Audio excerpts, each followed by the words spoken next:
You know what, Kat? I felt like I was hypnotized by that beautiful performance. But talking about hypnotism, if you were able to hypnotize people, what would you make them do? Well, the weird yet wacky and wonderful, or just the weird and the wacky? Well, Andre, the hilarious hypnotist, makes them do both, and he joins us now in studio ahead of his new show. Of course, good morning, Andre. Good to have you back. Lovely. It's always great visiting. Oh, welcome back, sir. Thank you. Strange, even as I said, 5 years. Has it been that long since you've been on stage?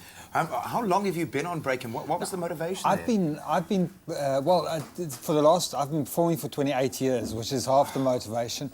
I think I need to take another 5-year break. No, it's long enough. Was it a break as a holiday? Did you need to recharge, find new inspiration, work on a new show?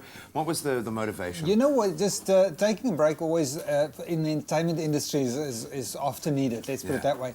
You can tour a country, or you can tour, well, which is tour a country. I do all the African countries, and you can only do them so long, then you have to you get to a point where you have to take a break and just, you know, lessen the amount of theatres. Yeah, reconnect with yourself a little bit. Yes, the show can get a little bit heavy.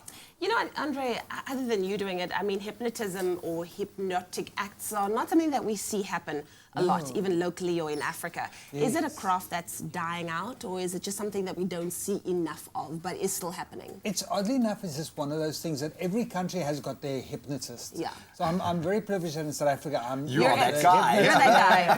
Yeah. But every country seems to have like that one guy that tours around the country and performs. When I performed in Australia, New Zealand, there was a gentleman there, and he used to perform, and it was his support, his market. I didn't stand a chance, no competition.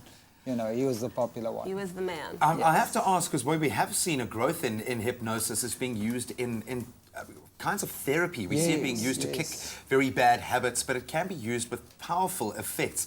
What is the difference, would you say, in the kind of... Is it exactly the same thing that you do?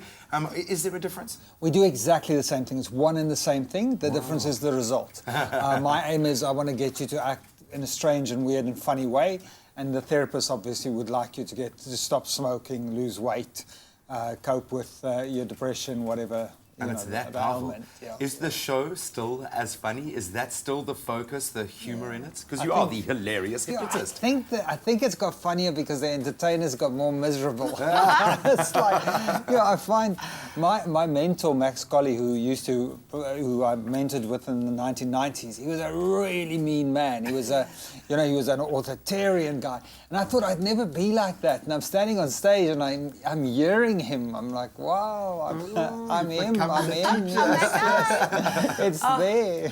Well, of course, we love the fact that Andre stopped by, and he's giving us some insight into hypnotism. But you can definitely catch Andre, the hilarious hypnotist. He's going to be at the Roxy Review Bar in Cape Town until the 4th of June, and at the Ridge City at Cine 4 on the 9th of June as well. But do stay tuned, because Andre will be working his magic on someone here in studio. I don't know, maybe he's doing it already, and I just don't know. I just don't know. Give me a credit card.